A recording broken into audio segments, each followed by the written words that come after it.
दादा दादा दादा सर साइड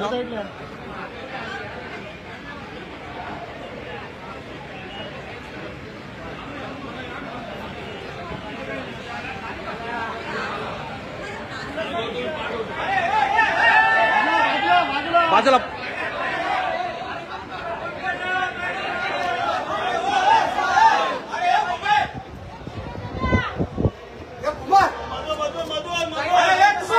मोबाईल हो ताई ताई हो ताई हो हो ताई जरा बघा समोर. अरे गणेश खाली बस ना. माझ्या पुढे बघ खुशी आहे. हो ताई इथे बघा काय काम आहे.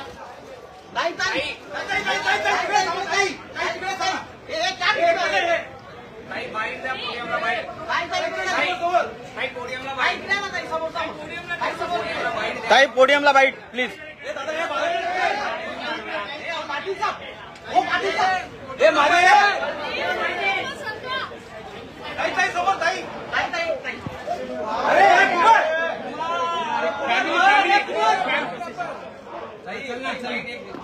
बाजूला ताई बाईट बाईट नाही ताई एक पहिली बाईट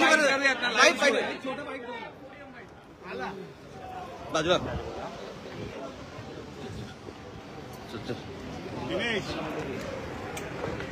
मॅडम एक मिनिट.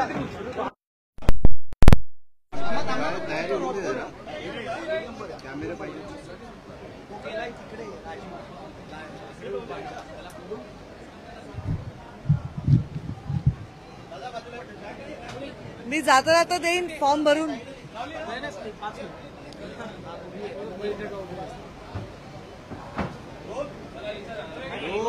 काय सांगा मध्यंतरीच्या काळामध्ये ज्यावेळेस पक्षाने तुम्हाला उमेदवारी दिली नव्हती त्यावेळेस तुम्ही म्हणाला की माझा राजकीय वनवास संपलेला आहे का थेट विधान परिषदेवर पक्षाने दिलेले आहे. हे पहा, राजकारणामध्ये आम्ही सर्व जे काम करत असतो ते आमच्या जनतेची सेवा करण्यासाठी काम करत असतो. जनतेची सेवा बिना पदाची अविरत चालू ठेवली 5 वर्ष म्हणून इथपर्यंत पोहोचू शकलो. परंतु संविधानिक पदावर जाऊन जनतेला न्याय देणं सहज शक्य होतं. जनतेला न्याय देत असताना आपण ज्या संघटनेत काम करतो त्यांची शक्ती बळावण्यासाठी सुद्धा योगदान देणं हे आमचं कर्तव्य आहे.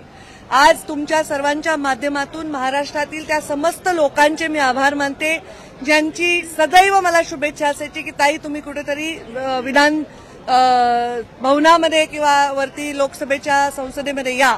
त्या सर्वांचे मी आभार मानते. त्याच सोबत मी माझ्या पक्षाचे प्रधानमंत्री नरेंद्र मोदी, अमितभाई शाह, JP नड्डा आणि आमचे कोर कमिटीचे सर्व मेंबर, महाराष्ट्राचे आमचे प्रभारी भूपेंद्र यादव, आमचे सहप्रभारी वैष्णवजी आणि आमचे नेते देवेंद्रजी फडणवीस, आमचे प्रदेशाचे अध्यक्ष बावनकुळेजी आणि आमच्या सर्व टीमचे मी मनापासून आभार मानते की त्यांनी माझं इथे मला विधान परिषदेचा नामनिर्देशन दाखल करायची संधी देत आहे. लोकसभेच्या पराभवानंतर तुम्हाला विधान परिषदेची उमेदवारी दाखल झालेली आहे. विधानसभा निवडणूक 2024च्या अनुषंगाने ही उमेदवारी बघताय का? तसं मी बघण्याचं काही कारण नाही आणि तसं असेल तरी काय त्याच्यामध्ये अयोग्य नाही. कारण जर पार्टीने एखादा निर्णय केला असेल भविष्याचा वेध घेऊन तर त्याच्यामध्ये काही अयोग्य नाही. त्याच्यामध्ये योगदानच देण्याचा माझा सदैव प्रयत्न राहील.